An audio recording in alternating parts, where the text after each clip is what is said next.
Well, hello everybody. Welcome to my channel. Well, it's been over a year ago I did the first review after I bought my Lumix LX100 Mark II. And it was a positive review.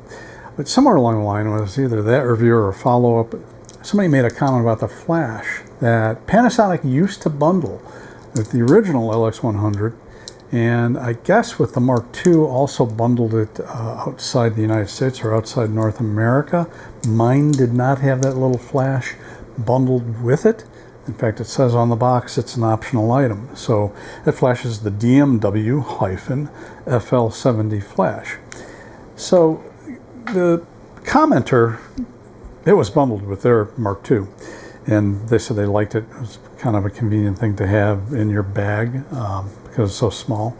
So in the back of my mind, I was thinking about that. Now I have Godox flashes. I have two TT350 O flashes, which work with Panasonic and Olympus OMD cameras. And that's a fairly small flash. But it did occur to me that having that little flash in a small bag with the camera could be useful. But as Panasonic has done with lots of compact things, it's been discontinued.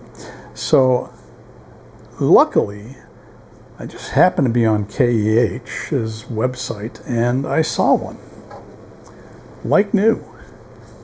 So I bought it.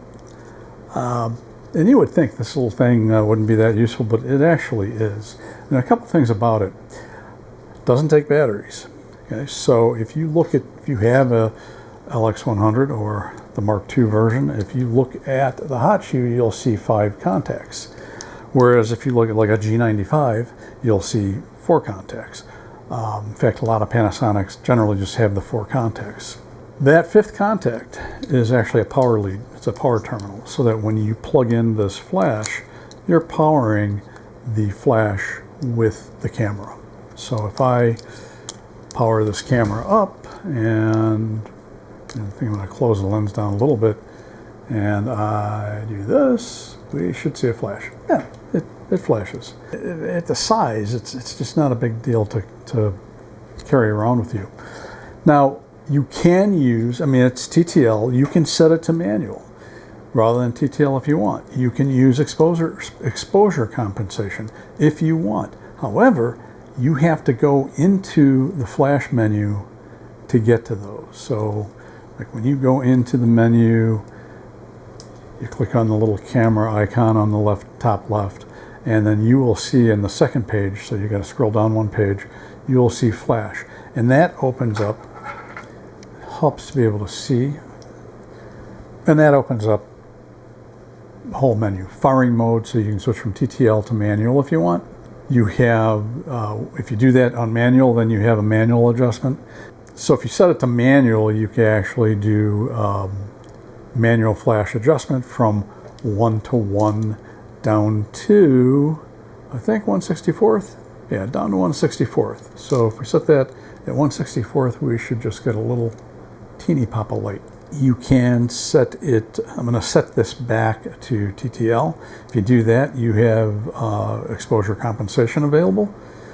And you also have something called flash auto exposure compensation. So I'm guessing that maybe when you're in a silhouette situation where you just need fill flash during the daytime, that probably is what that's for.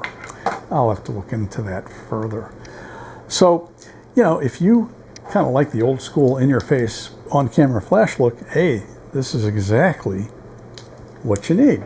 If you want to use this flash off-camera, you cannot do it wirelessly.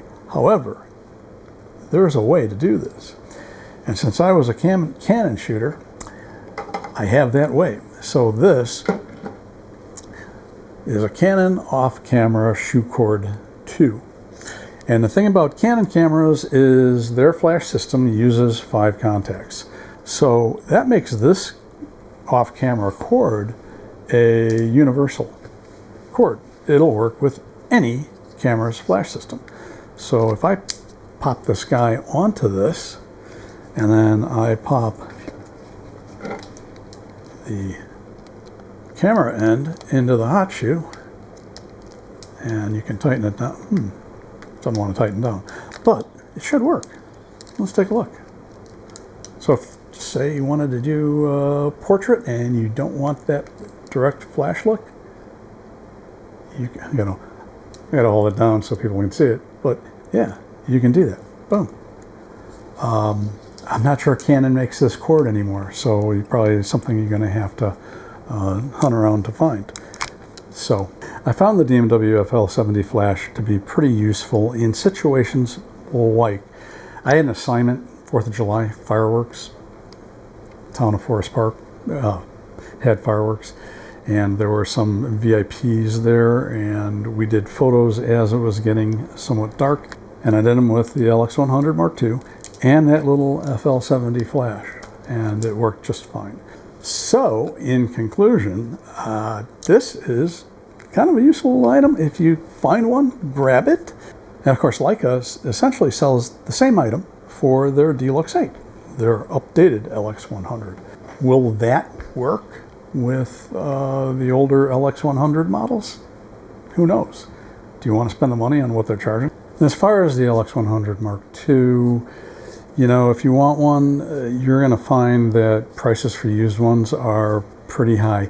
Even the used camera sites have them up above what they were selling for brand new.